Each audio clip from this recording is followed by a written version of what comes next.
प्रश्न है दोस्तों, यदि 4 गुने 2 गुने 6 बराबर 1626 तथा 3 गुने 7 गुने 4 बराबर 974 हो तो 5 गुने 6 गुने 8 बराबर क्या होगा, क्वेश्चन मार्क है, ये आपको बताना है। दोस्तों कभी भी इस टाइप का क्वेश्चन आपके एग्जाम में दिखेगा तो आप क्या करेंगे, सबसे पहले आप ये देखेंगे 4 गुने 2 गुने 6 बराबर ये 1226 यानी कि 1626 कैसे लिखा है, और ये देखेंगे 3 गुने 7 गुने 4 बराबर 974 कैसे लिखा है। जैसे ये दोस्तों लिखा है उसी प्रकार से दोस्तों हम 5 गुने 6 गुने 8 बराबर करके हम यहाँ पे लिखेंगे। तो यहाँ पे देखिएगा दोस्तों, अगर हम यहाँ पे ध्यान दीजिएगा, ऐसे देखिए 4 गुने 2 गुने 6, गुने का मतलब दोस्तों यहाँ पे जो गुने का सिंबल है देखिएगा, यहाँ पे भी गुने का सिंबल है। इसका मतलब ये नहीं कि आप सभी संख्याओं को आपस में गुना करिए, गुना करके देख भी सकते हैं। 4 दूना के 8 छके 48, 48 होगा, लेकिन यहाँ 1626 दिया है, इस प्रकार से तो होगा नहीं। आपको क्या करना है दोस्तों, आपको ये करना है कि 4 2 6 को हम क्या करें कि 1626 हो जाए, आपको ऐसे सोचना है।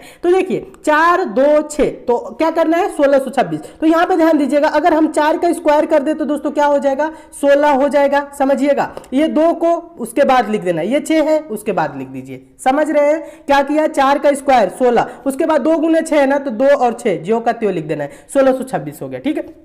इसी प्रकार से इसमें देखिएगा ये 3 है ना, 3 का स्क्वायर करिए, 3 का स्क्वायर करेंगे 9, उसके बाद से क्या लिखना है 7 है तो 7 ज्यों का त्यों लिख दीजिए, फिर 4 है 4 लिख दीजिए, तो ये मिलके क्या हो गया 974। देखिए 974 यहाँ पे लिखा है, अब समझ में आ रहा होगा। इसी प्रकार से लास्ट वाले का आंसर देना है, ये 5 है दोस्तों, तो 5 का आप स्क्वायर करेंगे तो 5 का स्क्वायर क्या होगा दोस्तों 25 होगा, उसके बाद 6 है 6 ज्यों का त्यों लिख दीजिए, उसके बाद 8 है 8 लिख दीजिए, तो ये क्या हो जाएगा दोस्तों 2568 यानी 2568 इसका आंसर हो जाएगा। देखिए 2568 किस ऑप्शन में है, देखेंगे ऑप्शन नंबर बी में दिया है, आपका ऑप्शन नंबर बी दोस्तों क्या हो जाएगा, सही हो जाएगा। तो दोस्तों हम उम्मीद करते हैं आप इस प्रश्न को बहुत अच्छे तरीके से समझ गए होंगे और इस टाइप के क्वेश्चन आपके एग्जाम में आएगा तो आप अच्छे से सॉल्व कर लेंगे। ये बहुत ही इंपॉर्टेंट टाइप का क्वेश्चन है दोस्तों, इसे आप नोट जरूर कर लीजिएगा क्योंकि ऐसे क्वेश्चन हमेशा एग्जाम में पूछे जाते हैं। क्वेश्चन दोस्तों अच्छा लग रहा है, आपको समझ में आ रहा है तो वीडियो को लाइक जरूर कर दीजिए, शेयर भी फटाफट कर दीजिए, फेसबुक व्हाट्सएप टेलीग्राम जितने भी दोस्तों आपके पास स्टडी रिलेटेड ग्रुप है। और जो नए स्टूडेंट अभी तक हमसे नहीं जुड़े हैं दोस्तों, आप लोग चैनल को जरूर सब्सक्राइब कर लीजिएगा,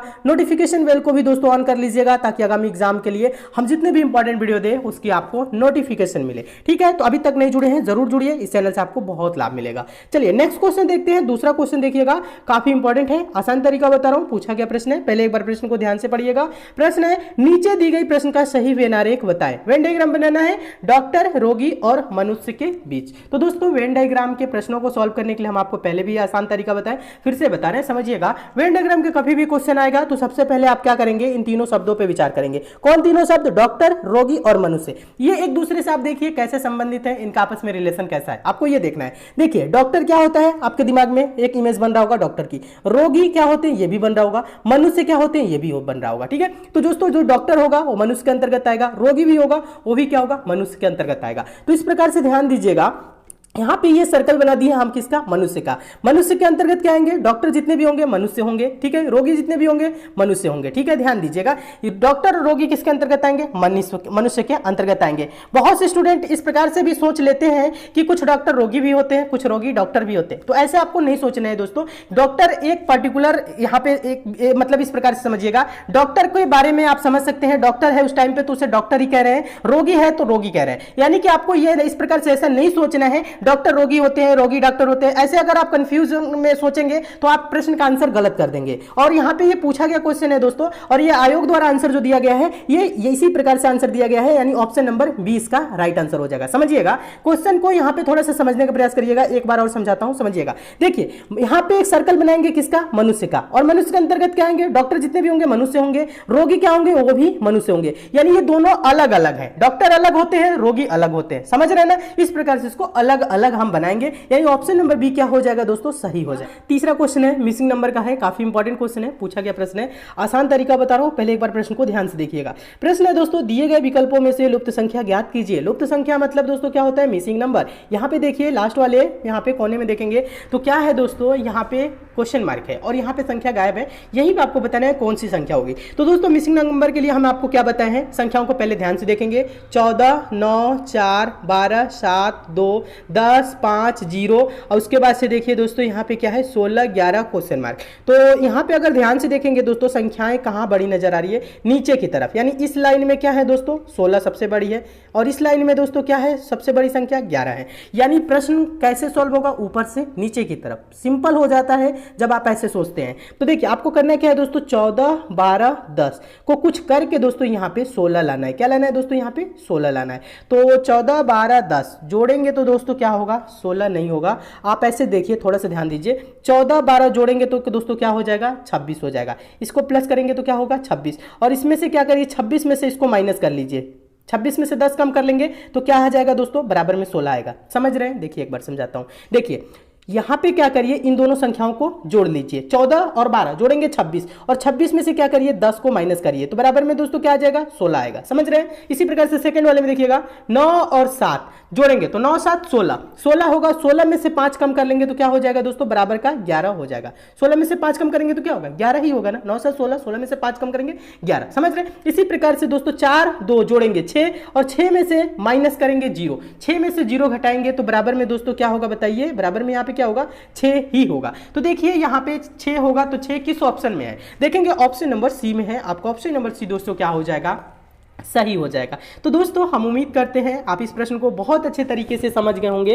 और इस टाइप के भी क्वेश्चन आपके एग्जाम में आएगा तो आप अच्छे से सॉल्व कर लेंगे। इंपॉर्टेंट टाइप का क्वेश्चन है दोस्तों, इसे भी नोट जरूर करिएगा। ऐसे भी क्वेश्चन हमेशा एग्जाम में पूछे जाते हैं और क्वेश्चन अच्छे लग रहे हैं दोस्तों, समझ में आ रहे हैं, वीडियो को लाइक शेयर जरूर करिए, चैनल से जुड़िए, चैनल से जुड़िए। आप कोई भी एग्जाम की तैयारी कर रहे हैं और नीचे कमेंट करके बताइए अभी आप कौन से एग्जाम की तैयारी कर रहे हैं ताकि उस एग्जाम की भी प्रिपरेशन हम अच्छे तरीके से करा सके। ठीक है, नीचे कमेंट करके जरूर बताइए। देखिएगा चौथा क्वेश्चन है, काफी इंपॉर्टेंट क्वेश्चन है, बहुत बार एग्जाम में पूछा गया है। आसान तरीका बता रहा हूं, पहले एक बार प्रश्न को ध्यान से पढ़िएगा। प्रश्न है दोस्तों यहां पे ध्यान दीजिएगा, एल और एम बहनें हैं, पी एल का पति है, ओ एम का पति है, क्यू एम और ओ का पुत्र है।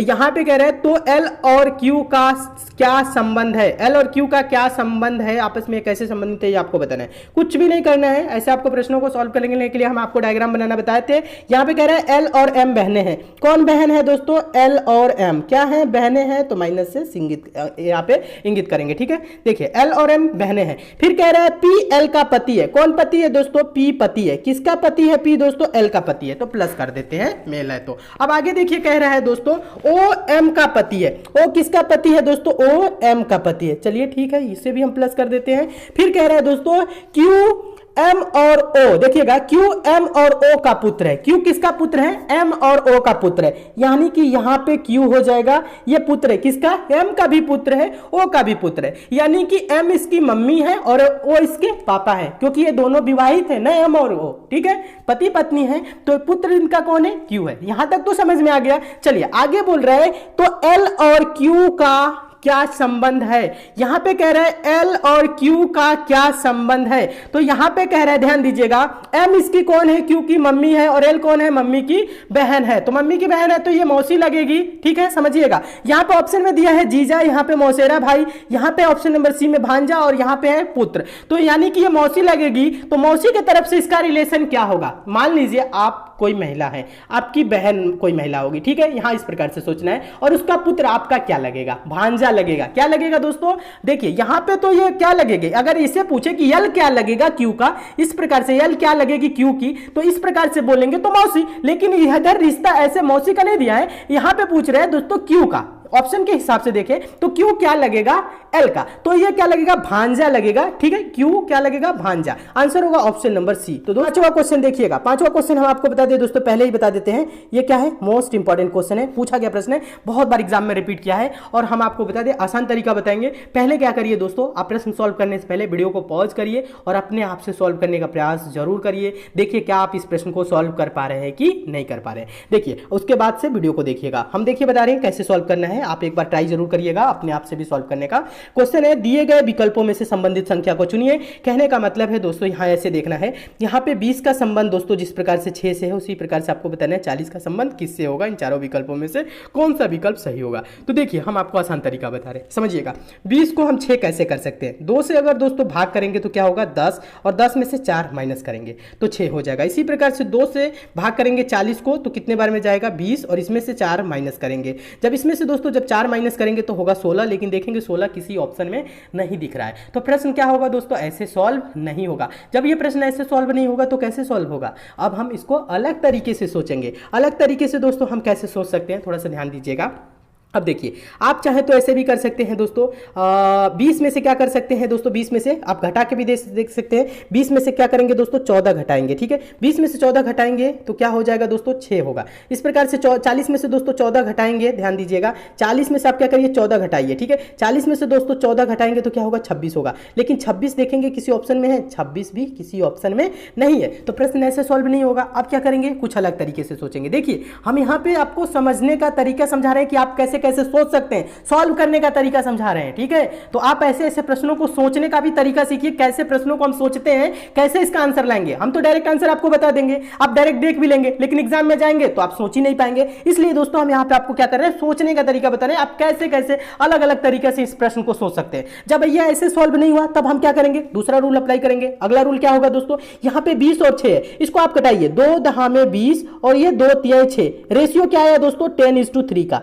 10:3 ये रेशियो आया। इसे भी कटाइए दोस्तों, यहां पे भी 10:3 करना है तो 4 से कटाएंगे तो 4 दहा में 40 और 4 तिहाई दोस्तों क्या होगा 12, यहां पे 12 होगा तभी 4 से कटेगा और 10:3 आएगा। यानी क्वेश्चन मार्क पे क्या होना चाहिए 12 होगा तो 10:3। यहां पे ध्यान दीजिएगा पहले में क्या आया 10:3, यहां पे दूसरे में भी 10:3 करने के लिए 4 से कटाए, 4 दहा में 40, 4 तिहाई 12, यानी क्वेश्चन मार्क पे क्या होना चाहिए 12 होना चाहिए। 12 देखिए किसी ऑप्शन में है, देखेंगे हाँ ऑप्शन नंबर डी में है, तो आपका ऑप्शन नंबर डी दोस्तों क्या हो जाएगा सही हो जाएगा। देखिए एक बार और समझाता हूं, कुछ नहीं करना है। यहां पे कटाइए 2 से कटाए हैं तो 2 दहा में 10 और ये 2 तिहाई 6, और यहाँ पे रेशियो क्या है दोस्तों 10:3। ध्यान दीजिएगा बहुत से स्टूडेंट ऐसे सोच रहे होंगे यहाँ पे 2 से कटाए तो ऊपर वाले में दूसरे में भी 2 से कटाए, नहीं यहाँ पे 10:3 है तो इसे भी हम 10 करेंगे तो 4 से कटाएंगे तो 4 दहा में 40 होगा ना, यानी 4 से कटाएंगे तो 4 दहा में 40, 10 और 10:3 करने के लिए देखिए 4 दहा में 40 तो 4 तिहाई 12, यहाँ पे 12 होना चाहिए, 12 होगा तभी ये यहाँ पे 3 होगा, 10:3 का यहाँ पे भी रेशियो आएगा। तो यहाँ पे क्वेश्चन मार्क पे क्या होगा 12, यानी ऑप्शन नंबर डी दोस्तों क्या हो जाएगा